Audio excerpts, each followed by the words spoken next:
Welcome back to Lions News Fan Report, the place where real Detroit Lions fans come to stay informed, stay excited, and stay ahead of the game. If you're new here, welcome to the family. And if you've been riding with us for a while, you already know how we do it. No fluff, no clickbait, just real football talk that respects your time and passion for the team. Today, we're diving into a topic that's getting hotter by the day, and it could have major implications for the future of our Detroit Lions defense. So let's jump right into it. Reports are buzzing around the NFL community that the Detroit Lions may not be finished strengthening their secondary. Yes, even after adding significant pieces through free agency and previous drafts. According to highly respected NFL draft analyst Matt Miller, Detroit could be targeting a nickel cornerback early in this year's draft, and by early, we're talking within the first 4 picks. Not a throwaway 6th-round project, but a real investment. Now, before we start speculating about who that pick might be, let's talk about the bigger picture. Why would the Lions, a team that's already been aggressive in upgrading its secondary, prioritize this position so highly? Isn't this supposed to be one of the areas where we already improve the most? Well, when you look closely, it actually makes a lot of sense. First of all, the modern NFL has evolved in a way that demands depth, flexibility, and elite athleticism in the secondary. Teams are running 3, 4, sometimes even 5 wide receiver sets as their base offense. That means defenses can't just have 2 good corners anymore. They need 3, 4, even 5 guys who can cover at a high level. One injury, one mismatch, and suddenly your defense looks completely different. And let's be honest, the Lions have been burned by this reality before. We've seen games where one injury in the secondary led to a complete collapse in coverage. So it's clear that Brad Holmes and Dan Campbell are thinking a few steps ahead. They're not building a roster to just survive. They're building a roster to dominate, to dictate the pace of the game, to be the aggressors. Now, Matt Miller's report points to one position in particular, nickel corner. That inside corner spot is one of the toughest positions to play on the field. You need to be quick enough to cover speedy slot receivers, physical enough to tackle running backs, smart enough to recognize complex route combinations, and tough enough to blitz off the edge when called upon. It's not a role you can just hand to any backup. You need a specialist, a true weapon. And guess what? Right now, while we have Ennis Rakestraw and Amick Robertson competing hard, the depth behind them, and specifically at the nickel, is thin. It's promising, but not proven. The Lions want competition. They want redundancy. They want options. Enter Benjamin Morrison. Morrison, a standout from Notre Dame, is gaining serious traction as a name to watch for Detroit. When healthy, he's an absolute baller. Instinctive, physical, fluid in coverage, with the ball skills to make game-changing plays. He's the kind of guy who doesn't just cover, he attacks. He creates turnovers. He shifts momentum. But, and this is the big storyline, Morrison recently underwent hip surgery. That's no small thing. Hip injuries can be tricky, especially for players who rely on sudden change of direction skills. That's why Morrison's pre-draft workouts are being watched closely. Teams want to see if he still has that elite twitch, that quickness, that recovery speed that made him special. If he proves he's back to 100%, Morrison could be a late 1st or early 2nd-round pick. But if he looks even a little slow, well, he could fall.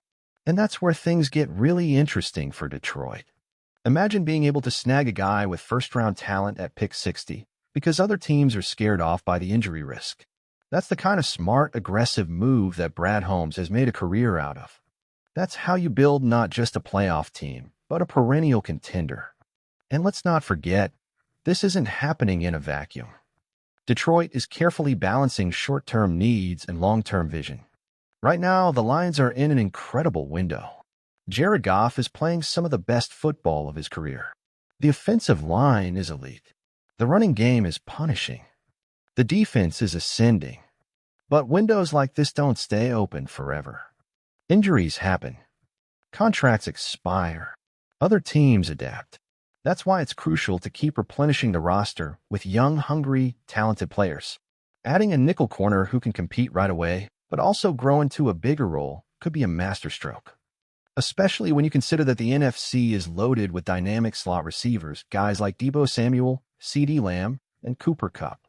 You need someone who can match up with those weapons and not just survive, but thrive. And speaking of building depth, there's another layer to this story, the offensive line. As Matt Miller noted, there's real concern about Frank Ragno's long-term durability. The Lions could easily use an early pick on a versatile interior lineman like Gray's Abel from North Dakota State, someone who could eventually slide into a starting role. That's why Detroit's early picks are going to be so fascinating. They have options, real options, to address multiple needs without reaching. But here's the twist. What if Detroit doesn't stop at Morrison? What if they double dip at cornerback, adding another young talent in the later rounds to compete and develop? Or what if they add a hybrid safety/nickel player who can move all over the formation and confuse offenses? It's not crazy. In fact, it's the kind of forward-thinking roster construction that wins championships. And another thing to keep an eye on, could the Lions use some of their draft capital to move up if a player they love starts to fall? Brad Holmes has shown he's not afraid to be aggressive when he identifies a difference maker. Could Morrison be one of those guys? Could another surprise name, maybe someone like Cooper DeJean or Khalid McKinstry, unexpectedly slide? If you're a Lions fan, this draft should have you on the edge of your seat. We're not just talking about filling holes anymore. We're talking about building a monster. A team that's feared.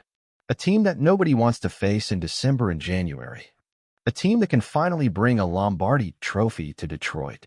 So here's the big question for you. What would you do if you were Brad Holmes? Would you gamble on Morrison's upside, knowing the risk with his hip? Would you prioritize protecting Jared Goff and fortifying the offensive line? Would you focus on pass rush, knowing how important getting pressure is in today's NFL? Or would you swing for the fences and go after a true playmaker at corner, hoping to create a defense that can lock down anybody, anywhere? I want to hear from you. Drop your thoughts in the comments below. Who's your dream pick at 29? At 60? Would you be happy with Morrison if he falls into our lap? Or would you rather the Lions stay safer and target someone with a cleaner medical history? Also, don't forget to like this video if you enjoyed this deep dive, subscribe to Lions News Fan Report, and turn on that notification bell so you're always the first to know when we drop fresh updates. We've got wall-to-wall coverage coming your way, draft previews, player breakdowns, roster battles, and a whole lot more.